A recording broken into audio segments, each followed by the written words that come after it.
नमस्कार, स्वागत है न्यूज 21 में। सबसे पहले बुलेटिन में बात करेंगे गोगामेडी की खबर। हनुमानगढ़ के गोगामेडी से, जहां राजकीय विद्यालय के सामने रेडकोर की मेगा हाईवे सड़क थोड़ी सी बरसात में ही तालाब बन गई। रेडकोर की ये सड़क जगह जगह से खंडर में तब्दील हो गई। इसमें गहरे गड्ढे भी बने हुए हैं जो बरसात के समय में तालाब का रूप धारण कर लेते हैं। सड़क पर गहरे गड्ढों में पानी भरा होने के चलते वाहन चालकों को इसकी गहराई का पता नहीं चल पाता है, जिसके चलते वाहन चालक गहरे गड्ढे में गिरकर चोटिल हो रहे हैं। गोगामेडी के जागरूक लोगों का कहना है कि रेडकोर सड़क जगह जगह से टूटी होने के बाद भी अवैध टोल वसूली कर रहा है, परंतु इस टूटी सड़क की ओर कोई ध्यान नहीं दे रहा। गोगामेडी से विनोद चौधरी की रिपोर्ट।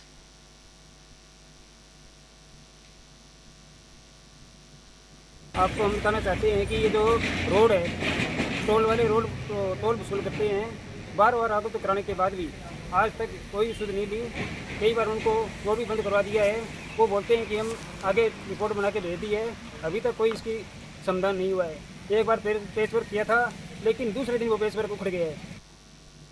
रेवदर के गुलाबगंज स्थित लखीमदास मंदिर में पुरोहित समाज आबूगोट परगना द्वारा आयोजित वॉलीबॉल प्रतियोगिता के दौरान तेज आंधी ने सबको चौंका दिया।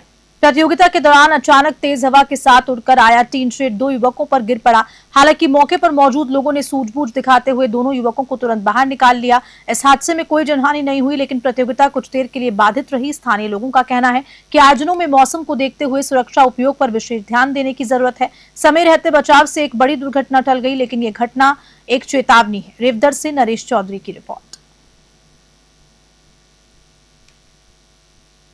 डीडवाना कुचामन में जिला कलेक्ट्रेट स्थित वीडियो कॉन्फ्रेंस कक्ष में मंगलवार को जिला कलेक्टर श्री पुखराज सैन की अध्यक्षता में एक अहम समीक्षा बैठक का आयोजन हुआ। बैठक में जिले में पेयजल संकट, बिजली आपूर्ति, गर्मी के मद्देनजर चिकित्सा सुविधाएं और सरकार की प्रमुख फ्लैगशिप योजनाओं की प्रगति की समीक्षा हुई। जिला कलेक्टर ने अधिकारियों को निर्देशित किया कि जनता को किसी प्रकार की असुविधा ना हो, इसके लिए हर स्तर पर सजगता बरती जाए। गर्मी के मौसम में स्वास्थ्य सेवाओं और जलापूर्ति व्यवस्था पर विशेष ध्यान देने के निर्देश जारी किए गए।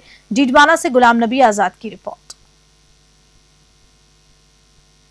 बीकानेर जिला एवं सेशन न्यायालय द्वारा दिए गए मौखिक आदेश के तहत खाजूवाला के अपर जिला एवं सेशन न्यायालय में पुलिस थाना छतरगढ़ के केसेस का क्षेत्राधिकार वापस बीकानेर स्थानांतरित कर दिया गया। इस निर्णय के खिलाफ खाजूवाला बार एसोसिएशन पिछले 12 दिनों से अनिश्चितकालीन धरने पर बैठी है।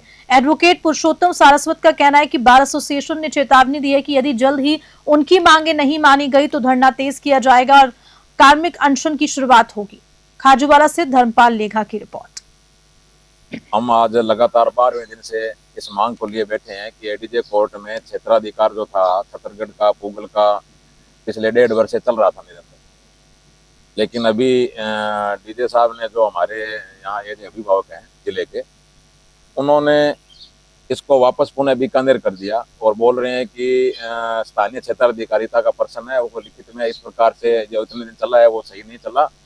तो इसको लेकर के हम ये मांग रखते हुए धरने पर बैठे थे कि ये जो क्षेत्राधिकार था इसको पुनः वापस खाजोड़ा में किया जावे, क्योंकि यहाँ आज मुंसिप कोर्ट है, एसीजेएम कोर्ट है और विचित्र स्थिति ये है कि यहाँ कोर्ट होते हुए भी हम लोगों को, हमारे पक्षकारों को बीकानेर भागना पड़ रहा है।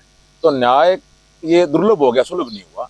हम इस मांग को लेकर बैठे हैं, इस जनता की मांग है। ये कोई हित एक वकीलों का हित नहीं है, इसमें पूरे आम आवाम का हित निहित है कि जब कोर्ट यहाँ खुले हैं तो उसका लाभ हर एक नागरिक को, यहाँ उपखंड में रहने वाले हर एक क्षेत्र के नागरिकों को। श्रीगंगानगर जिले की भारत पाक अंतर्राष्ट्रीय सीमा पर पुलिस और सुरक्षा एजेंसियां चौकस नजर रखे हुए। जिला पुलिस अधीक्षक गौरव यादव ने बताया कि हाल ही में पहलगाम में हुए आतंकी हमले के बाद सीमा क्षेत्र में संदिग्ध गतिविधियों पर सख्त निगरानी रखी जा रही है। इसी के तहत रायसिंह नगर निवासी सुखविंदर सिंह को इंस्टाग्राम पर भारत विरोधी पोस्ट डालने और देश की अखंडता व सांप्रदायिक सौहार्द बिगाड़ने के आरोप में गिरफ्तार किया। पुलिस ने युवक को ढाबा झालर क्षेत्र से गिरफ्तार कर मामले की जांच सूरतगढ़ डीएसपी प्रतीक मील कर रहे हैं। श्रीगंगानगर से कृष्ण आसेरी की रिपोर्ट। परिदृश्यों को मद्देनजर रखते हुए जिला पुलिस द्वारा एवं अन्य इंटेलिजेंस एजेंसी द्वारा काफ़ी सूक्ष्म रूप से प्रत्येक व्यक्ति पर निगरानी रखी जा रही है, जिसमें विशेष करके सोशल मीडिया मॉनिटरिंग की बात करें उस पर निगरानी रखी जा रही है। इस क्रम में एक आसूचना प्राप्त हुई कि एक व्यक्ति है जो अपने इंस्टाग्राम आईडी के जरिए दूसरों को मैसेज भेज करके तथा स्टोरी लगा करके देश विरोधी गतिविधियां कर रहा है और अलगाववादी भावनाओं को भड़का रहा है। उस पर तुरंत कार्रवाई करते हुए उस व्यक्ति को काबू किया गया, उसका मोबाइल चेक किया गया तो मोबाइल में यह पाया गया कि उसने ऐसे वीडियोस लगा रखे हैं जिसमें इस तरीके के मैसेजेस हैं जो एक पर्टिकुलर सेक्शन ऑफ सोसाइटी को देश विरोधी गतिविधियों के लिए उकसाने का मैसेज दे रहे हैं, जिसमें उसको गिरफ्तार किया गया है। UAPA की धारा भी लगाई गई है। CO इसकी तफ्तीश करेगी और हम ये अनुसंधान करेंगे कि क्या ये अकेला लोन वुल्फ की तरह कार्य कर रहा था या इसके पीछे कोई संगठित नेटवर्क। धौलपुर जिला कांग्रेस कमेटी द्वारा जिला अस्पताल परिसर स्थित ब्लड बैंक में एक रक्तदान शिविर का आयोजन हुआ। ये शिविर जम्मू कश्मीर के पहलगाम में हुए आतंकी हमले में शहीद हुए निर्दोष नागरिकों को श्रद्धांजलि देने के उद्देश्य से आयोजित किया गया। शिविर में कांग्रेस कार्यकर्ताओं के साथ बड़ी संख्या में युवाओं और आम नागरिकों ने हिस्सा लिया। कार्यक्रम के दौरान जिला कांग्रेस अध्यक्ष साकेत बिहारी शर्मा ने केंद्र सरकार की नीतियों पर सवाल उठाते हुए कहा, देश में लगातार बढ़ रही आतंकी घटनाएं सरकार की विफल सुरक्षा नीतियों का परिणाम है। धौलपुर से संजय कसाना की रिपोर्ट। आज ग्रामीण ब्लॉक कांग्रेस कमेटी की ओर से पहलगांव में जो हमला हुआ है नागरिक जो मारे गए हैं केंद्र सरकार की असुरक्षा के कारण उनकी सच्ची श्रद्धांजलि के लिए ग्रामीण ब्लॉक कांग्रेस कमेटी की ओर से रक्तदान रखा हुआ है, जिसमें हम सभी कांग्रेसी बढ़ चढ़ कर हिस्सा ले रहे रक्तदान कर रहे हैं उनकी सच्ची श्रद्धांजलि के लिए। और हम केंद्र सरकार से मांग करते हैं कि जो हमारे नागरिक मारे गए हैं उनकी आर्थिक सहयोग मिले, केंद्र सरकार उनके परिवार का सहमत दे। भारत सरकार की सुरक्षा की गलत नीतियों की वजह से पहलगाम के अंतर्गत जो आतंकियों ने घटना को अंजाम दिया उसमें निर्दोष 26 लोगों की हत्या हुई। उसके लिए हम आज धौलपुर जिला अस्पताल पर ब्लड डोनेट कर रहे हैं। ये हम उनको कांग्रेस की तरफ से सच्ची श्रद्धांजलि के रूप में अर्पित कर रहे हैं। जय हिंद।